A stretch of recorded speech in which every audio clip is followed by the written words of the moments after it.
इस वीडियो में हम आपको बताने जा रहे हैं कि हमारी डेली लाइफ में इस्तेमाल होने वाले फूड प्रोडक्ट और कुछ बेहद जरूरी चीजों को आखिर फैक्ट्री में किस तरह से तैयार किया जाता है।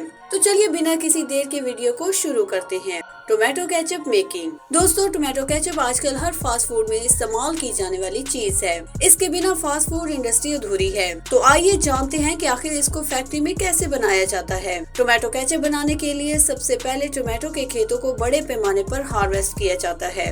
इसके लिए बड़ी बड़ी ऑटोमेटिक हार्वेस्टिंग मशीनों का इस्तेमाल किया जाता है। ये बड़ी बड़ी मशीनें टोमेटो के पौधों को काट कर इन्हें अंदर ले जाती हैं और अंदर लगे हुए फिल्टर टोमेटो को पौधों से अलग कर देते हैं और इनको अलग कंटेनर में इकट्ठा कर लिया जाता है। जब ये मशीन टोमेटो के पूरे पौधों को काटती है तो इसमें कच्चे और पके सभी तरह के टोमेटो आ जाते हैं। फिर एक स्कैनर के जरिए कच्चे टोमेटो को अलग कर लिया जाता है और फिर इन टोमेटो को एक अलग कंटेनर में लोड किया जाता है और फिर इन सभी पके हुए टोमेटो को टोमेटो केचप फैक्ट्री में लाया जाता है। यहाँ इन सभी टोमेटो को एक बड़े पानी के कंटेनर में डाला जाता है। यहाँ इन टोमेटो को साफ करके आगे कन्वेयर के जरिए भेजा जाता है। टमाटर को अच्छे से क्लीन करने के बाद इन्हें उबलते हुए पानी में डाला जाता है। उबलते हुए पानी में टोमेटो को काफी देर तक उबाला जाता है। अब टोमेटो की ऊपरी स्किन गलने लग जाती है तो फिर इन्हें कन्वेयर के जरिए आगे भेजा जाता है, जहां ऑटोमेटिक मशीन इनके छिलके उतार देती है।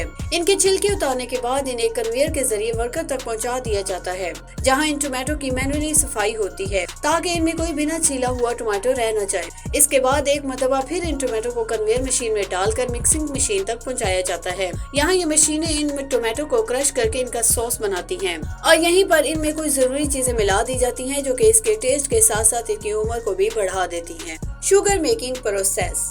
दोस्तों, शुगर बनाने के लिए सबसे पहले खेतों में से गन्ने को काटा जाता है और फिर इन्हें ट्रकों में लोड करके शुगर मिल तक लाया जाता है।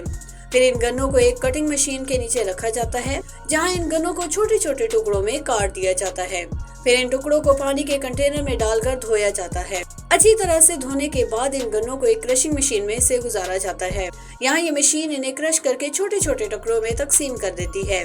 इसके बाद आप देख सकते हैं कि ये गन्ना बिल्कुल पतले पतले रेशों में बदल जाता है। फिर इस गन्ने को कन्वेयर के जरिए जूस निकालने वाली मशीन तक ले जाया जाता है। यहाँ इन गन्नों को मल्टीपल रूलर के बीच में से गुजारा जाता है, जहाँ अच्छे से इनका पूरा जूस निकाल लिया जाता है। अब इस गन्ने के जूस को अलग कंटेनर में इकट्ठा कर लिया जाता है। फिर इस गन्ने के जूस में सल्फर डाइऑक्साइड मिलाया जाता है। इस केमिकल की बदौलत चीनी के दाने क्रिस्टल फॉर्म में आते हैं। इसके बाद इसमें लाइम पाउडर मिलाया जाता है।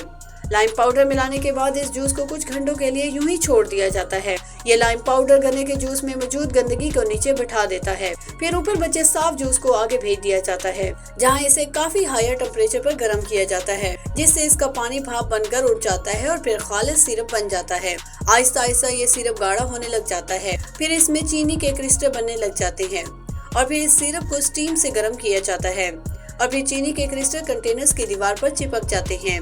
फिर इन चीनी के दानों को पानी के प्रेशर की मदद से वॉश किया जाता है, जिससे ये व्हाइट क्रिस्टल फॉर्म में आ जाते हैं और फिर चीनी बनकर तैयार हो जाती है। फिर चीनी के दानों को अलग अलग छोटी बड़ी छलनी से छान लिया जाता है और फिर इस तरह 2-3 अलग अलग साइज के दाने वाली चीनी तैयार हो जाती है और इसमें सबसे बारीक वाला पार्ट शुगर पाउडर बन जाता है। फिर इसके बाद इस चीनी को बड़े बड़े कंटेनर्स में पैक करके मार्केट में भेज दिया जाता है।